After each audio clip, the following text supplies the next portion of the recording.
On April 15, 1861, Abraham Lincoln, the newly elected president, issued what is known as the proclamation calling militia and convening Congress, with the intent of calling Congress into special session and requesting authority and funds to subdue a rebellion initiated by the Southern states. On July 4th of 1861, Lincoln sent a message to Congress in which he explained how the country had come to be in a state of rebellion, and he then gave his justification for his actions to that point in time. In this message, Lincoln wanted to make sure, without a doubt, that he had acted upon the guidelines of the Constitution per his oath of office, and his actions were necessary in order to preserve the Union.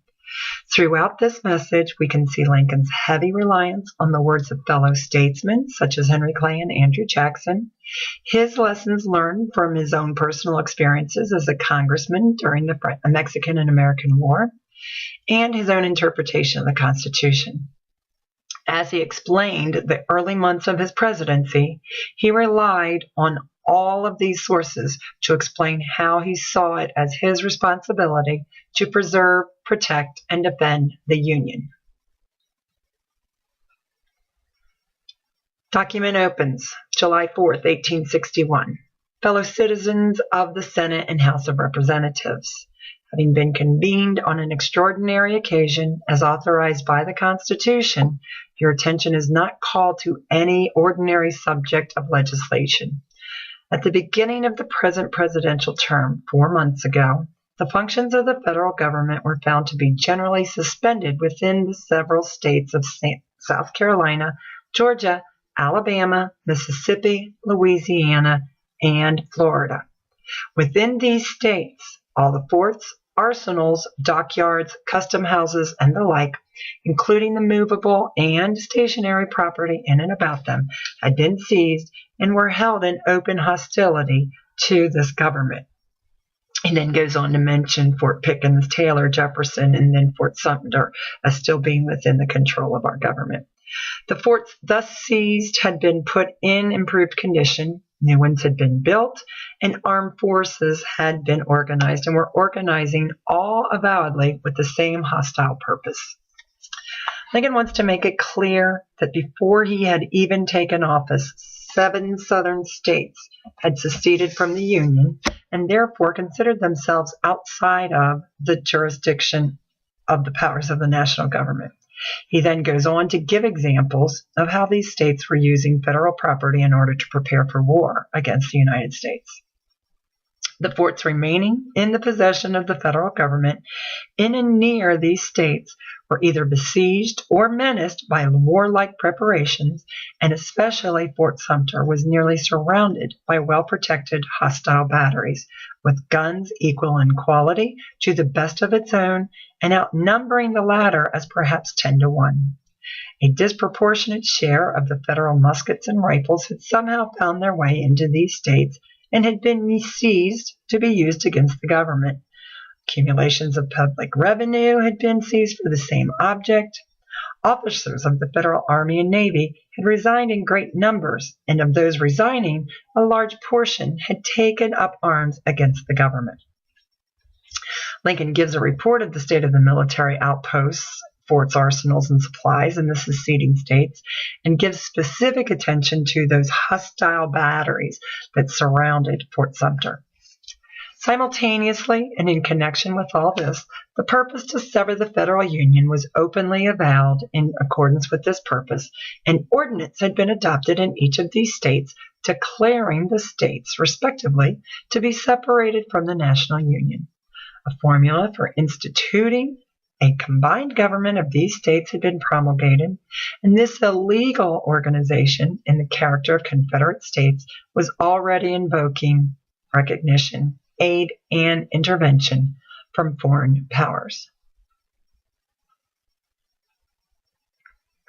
Simply stated, the Southern states had declared themselves independent of the United States, had joined what they called the Confederate States of America, and were actively seeking foreign allies to help them in their cause. All of the preceding information is laid out by Lincoln in order to justify his actions of the past 4 months as a means to preserve the Union against what was clearly a rebellion, as we will later see. Finding the conditions of things and believing it to be an imperative duty upon the incoming executive to prevent, if possible, the consummation of such attempt to destroy the federal union, a choice of means to that end became indispensable. The choice was made and was declared in the inaugural address. In your hands, my dissatisfied fellow countrymen, and not in mine, is the momentous issue of civil war. The government will not assail you. You can have no conflict without being yourselves the aggressors. You have no oath registered in heaven to destroy the government, while I shall have the most solemn one to preserve, protect, and defend it. This very sentiment was expressed by Henry Clay in 1850 during the debates about the Compromise of 1850. Clay foresees possible violence in dealing with slavery and expresses his beliefs as follows. Nor am I to be alarmed or dissuaded from any such course by intimations of the spilling of blood. If blood is to be spilt, by whose fault is it to be spilt? Upon the supposition, I maintain it would be the fault of those who raised the standard of disunion and endeavored to prostrate this government. Lincoln continues, the policy chosen looked to the exhaustion of all peaceful measures before a resort to any stronger ones. It sought only to hold the public places and property not already wrested from the government and to collect the revenue, relying for the rest on time, discussion, and the ballot box. It promised a continuance of the mails, gave repeated pledges against any disturbance to any of the people of any of their rights. In other words, Lincoln is saying, I tried everything I could in order to avoid war. And this issue embraces more than the fate of these United States. It presents to the whole family of man the question whether a constitutional republic or a democracy, a government of the people, by the same people, can or cannot maintain its territorial integrity against its own domestic foes. It presents the question whether discontented individuals, too few in numbers to control administration, can always break up their government and thus practically put an end to free government upon the earth. Throughout the message, we see that Lincoln relied on the precedent set forth by other presidents, specifically Andrew Jackson during the nullification crisis. In this section, Lincoln expresses his belief that a minority may not decide to leave the Union because they do not like the results of the election. If they are a part of the Union during the election, then they must live with the results until the next election. In Andrew Jackson's speech on nullification, he emphatically states, "We are one people in the choice of the president and vice president. Here, the states have no other agency than to direct the mode in which the vote shall be given. The people then, and not the states, are represented in the executive branch." Lincoln continues, "It forces us to ask, is there in all republics this inherent and fatal weakness? Must a government of necessity be too strong for the liberties of its own people, or too weak to maintain its own existence?" So viewing the issue, no choice was left but to call out the war power of the government, and so to resist force employed for its destruction by force for its preservation. Why does Lincoln put so much effort into justifying his use of force? The conflict is unfolded before the public eye, and there can be little question as to the inevitability of the war. So why such detail? We can look at an example from Lincoln's own career as a representative during the time of the Mexican-American War. Lincoln had just 2 days previously voted with the belief that the war with Mexico was unnecessarily and unconstitutionally commenced by the president. And in a speech in the United States House of Representatives on January 12th of 1848, he explains why. In speaking of Polk, let him answer fully, fairly, and candidly. Let him answer with facts and not with arguments. Let him remember he sits where Washington sat, and so remembering, let him answer as Washington would answer. As a nation should not, and the Almighty will not be evaded, so let him attempt no evasion, no equivocation. Notice the reference to Washington in this part of the speech. Lincoln is impressing upon the House the immense power about which they are discussing. I carefully examined the President's messages to ascertain what he himself had said and proved upon the point. The result of this examination was to make the impression that, taking for true all the President states as facts, he falls far short of proving his justification, and that the President would have gone farther with his proof if it had not been for the smaller matter that the truth would not permit him.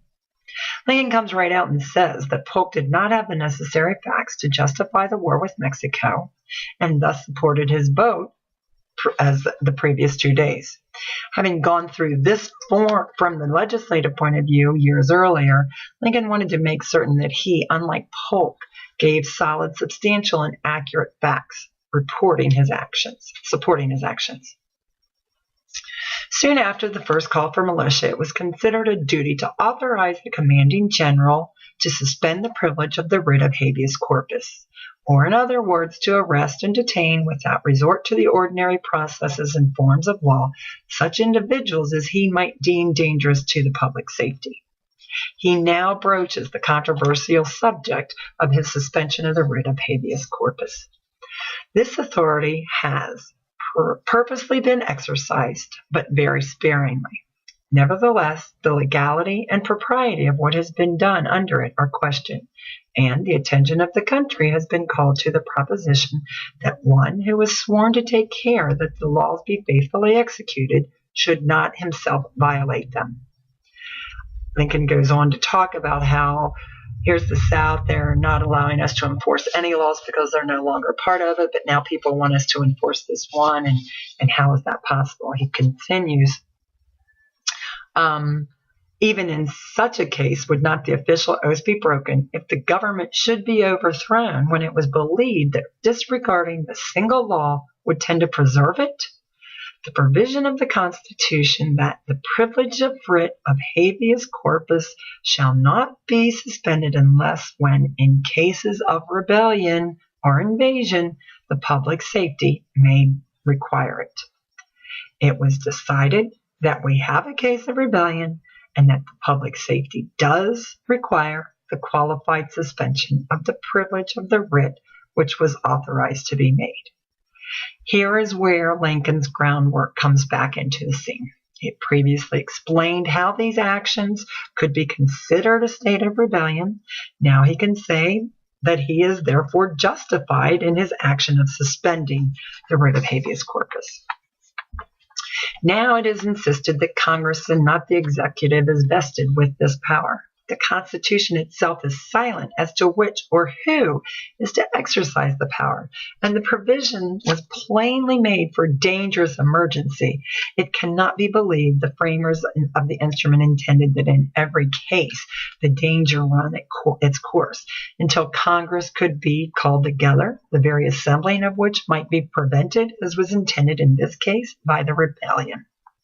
Here it's important to remember that Congress had not been in session, and due to the nature of the situation, Lincoln as chief executive had to make these decisions on his own.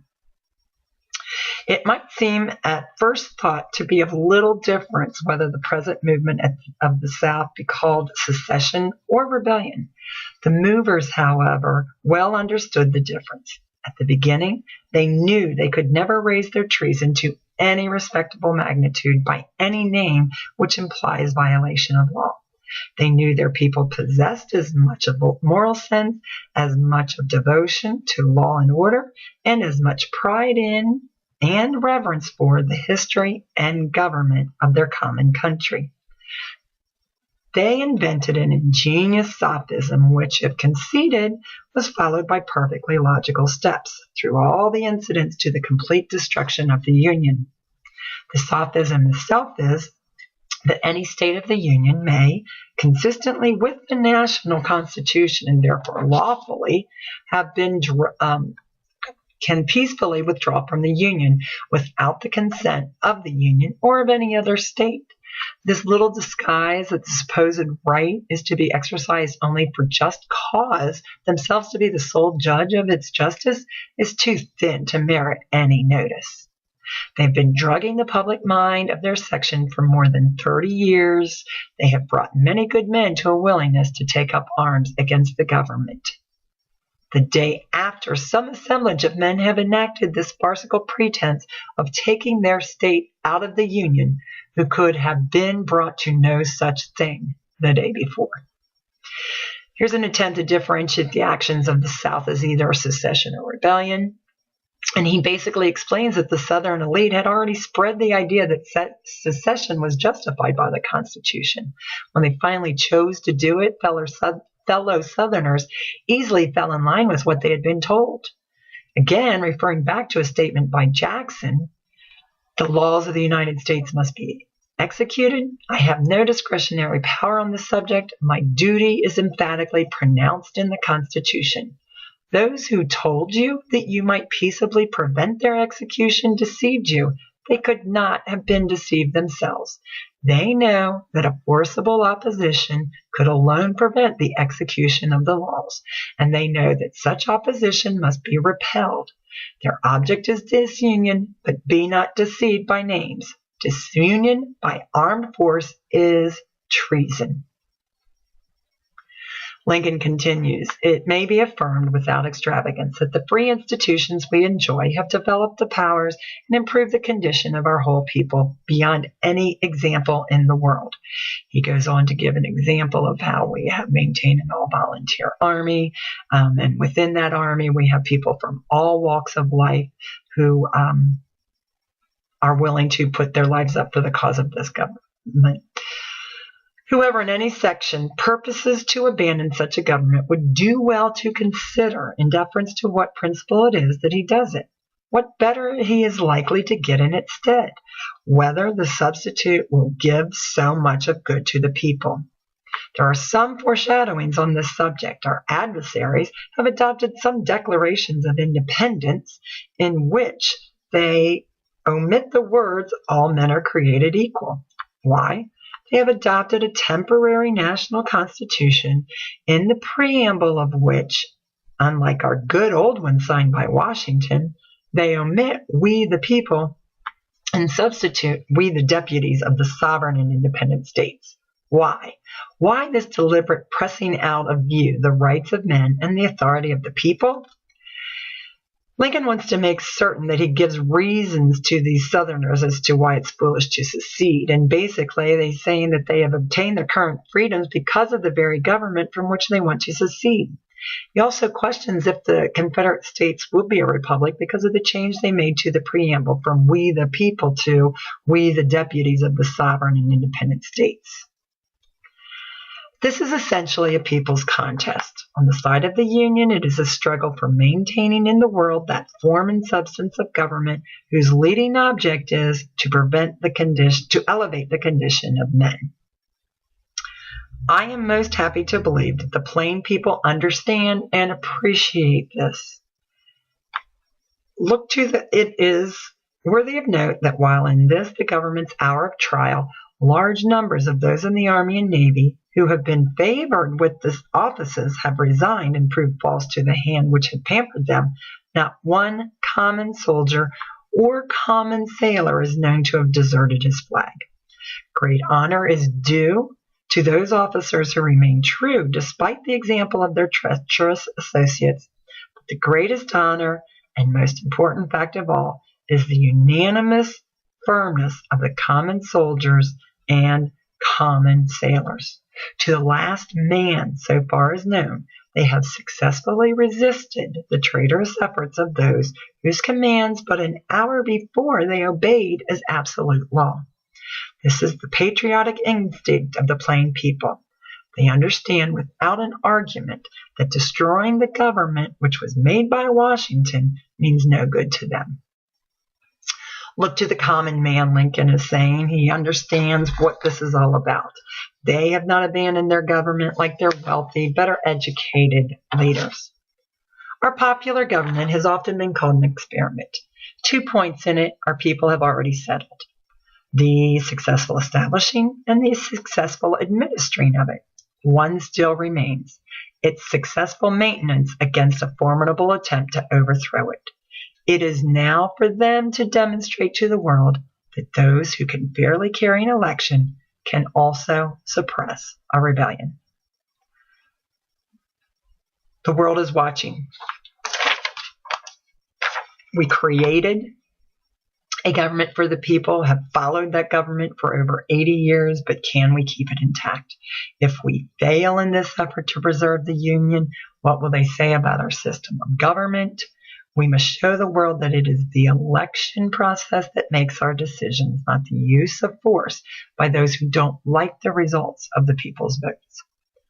Lest there be some uneasiness in the minds of the candid men as to what to be the course of the government towards the southern states after the rebellion shall have been suppressed, the executive deems it proper to say it will be his purpose then as ever to be guided by the Constitution and the laws, and that he probably will have no different understanding of the powers and duties of the federal government relatively to the rights of the states and the people under the Constitution than that expressed in his inaugural address. Here's Lincoln's talking about what's going on after the war, and he says, look, I'm interpreting the Constitution as I see fit now. I'll do the same then. It was with deepest regret that the executive found the duty of employing the war power in defense of the government forced upon him. He could not perform this duty or surrender the existence of the government. He could but perform this duty or surrender the existence of the government. Compromise by public servants could in this case be a cure. Not that compromises are not often proper, but that no popular government can long survive a marked precedent that those who carry an election can only save the government from immediate destruction by giving up the main point, upon which the people gave the election. The people themselves, and not their servants, can safely reverse their own deliberate decisions. In full view of his great responsibility, he continues, he has so far done what he has deemed his duty. You will now, according to your own judgment, perform yours. Lincoln closes up by saying, I hope you agree with my actions. It's the best that I could do under this situation that I was dealt. He sincerely hopes that your views and your action may so accord with his as to assure all faithful citizens who have been disturbed in their rights of a certain and speedy restoration to them under the Constitution and the laws. And, having thus chosen our course without guile and with pure purpose, let us renew our trust in God and go forward without fear and with manly hearts. He closes this in a similar response that he gave to a committee in Baltimore, a group who had been asking him to stop his war preparations, and he refused by saying, there is no Washington in that, no Jackson in that, no manhood nor honor in that. Signs it Abraham Lincoln. And it is worth noting of here, closing up, that after this speech, the Congress gave full approval for Lincoln's actions and provided him with more money and troops than he had requested originally.